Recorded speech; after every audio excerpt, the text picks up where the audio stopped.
இதுவரைக்கும் நம்ம வீட்டு கிச்சன் சேனலை சப்ஸ்கிரைப் பண்ணாதவங்க கீழே உள்ள ரெட் கலர் சப்ஸ்கிரைப் பட்டனை ஆன் பண்ணிக்கோங்க. பக்கத்தில் உள்ள பெல் பட்டனையும் ஸ்டார்ட் பண்ணிக்கோங்க. This is my humble request. உங்களுக்கு என்னோடய வீடியோஸ் உடனே வரும்.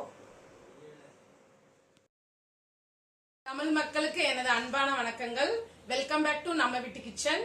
இன்றைக்கு நான் உங்களுக்கு ஒரு ரம்ஜான் ஸ்பெஷல் கீர் எப்படி பண்றதுன்னு செஞ்சு காமிக்க போறேன். இது ஸ்வீட் டிஷ். நம்ம பாயாசம் எப்படி பண்றதுன்னு பார்க்கலாம். ஓகே, இதற்கு தேவையான பொருட்கள் இது வந்து சேமியா. இங்க பாருங்க, இது ரொம்ப சின்னதா இருக்குங்க, இந்த மாதிரி வாங்கிக்கோங்க. அப்புறம் சீனி, நம்மளுக்கு கீருக்கு தேவையான அளவு சுகரு. அப்புறம் இதெல்லாம் நட்ஸ், ட்ரை நட்ஸ், பாதாம், காஜு, ட்ரை ஃப்ரூட்ஸு இதெல்லாம். அப்புறம் இது வந்து இலாய்ச்சியும் கிராம்பும் நம்மளுக்கு வந்து கீருக்கு வந்து ஃப்ளேவர் கொடுக்கறதுக்காக. அப்புறம் கீ யூஸ் பண்ணி நம்ம இதை வந்து வறுத்து எடுத்துக்கிட போகிறோம். லைட்டாக ஃப்ரை பண்ணி எடுத்துக்கோங்க. அப்புறம் மில்க் வந்து நீங்கள் அதாவது 1 லிட்டர் மில்கை ஒரு 1/2 லிட்டர் வரை அல்லது 3/4 லிட்டர் வரை நல்லா சுண்டா காய்ச்சி எடுத்துக்கோங்க.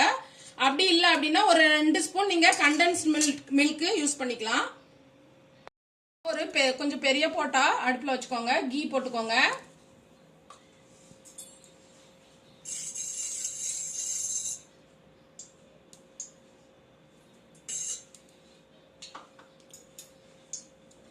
இந்த டைம்ல நம்ம இந்த இலாய்ச்சியா போட்டுக்கலாம். ஒரே ஒரு கிராம்பும் போட்டுக்கோங்க, ஒரு நல்ல ஒரு ஃப்ளேவர் வரும் அதனால. அப்புறம் நம்ம சேமியாவை இதுல ஆட் பண்ணிட்டு லைட்டா வறுத்து எடுத்துக்கோங்க. கருக விட்டுறாதீங்க. ஸ்லோ ஃபயர்ல நல்லா வறுத்து எடுத்துக்கோங்க. ஓகே, இந்த மாதிரி லைட்டா ஃப்ரை பண்ணி எடுத்துக்கோங்க. இப்போ இன்னொரு பேன்ல 1 ஸ்பூன் கீ போட்டுக்கோங்க. நம்ம இந்த ட்ரை ஃப்ரூட்ஸ் எல்லாம் ஃப்ரை பண்ணி எடுத்துக்கலாம்.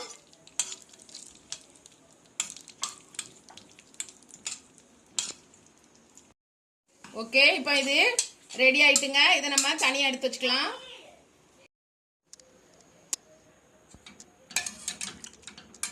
மில்கை நான் ஆல்ரெடி சூடு பண்ணியிருக்கேங்க. திரும்ப நம்ம கேஸில் ஒரு மீடியமில் வச்சுக்கோங்க.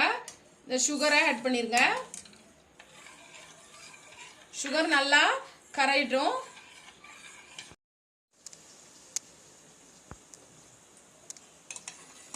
இப்போ நம்ம மில்க்கு நல்லா கொதிச்சுட்டுங்க. கொதிச்ச உடனே இதை ஆட் பண்ணிடலாம். இந்த சேமியாவை, வறுத்து வச்ச சேமியாவை.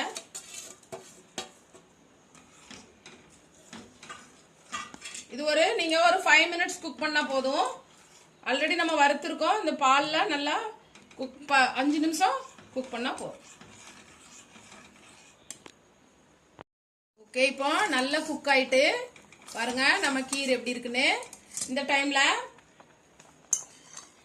நட்ஸ் எல்லாம் நீங்க ஆட் பண்ணிருங்க. நீங்க இதுல ஒரு 2 ஸ்பூன் கண்டென்ஸ் மில்க் யூஸ் பண்ணீங்கன்னா ரொம்ப நல்ல ஒரு டேஸ்ட் கொடுக்குங்க. அப்புறம் குங்குமப்பூ கூட போட்டுக்கலாம். ஓகே, இப்போ நம்ம இதை இறக்கிடலாம். ஓகே, சுவையான ஸ்பெஷல் கீர் ரெடி. ரம்ஜான் கீர் ரெடி. ஓகே, உங்களுக்கு கண்டிப்பா இந்த வீடியோ பிடிச்சிருக்கும்னு நினைக்கிறேன். பிடிச்சிருந்தா ஒரு தம்ஸ் அப் கொடுங்க. மறக்காம என்னோட சேனலுக்கு சப்ஸ்கிரைப் பண்ணுங்க, சப்போர்ட் பண்ணுங்க. தேங்க்யூ.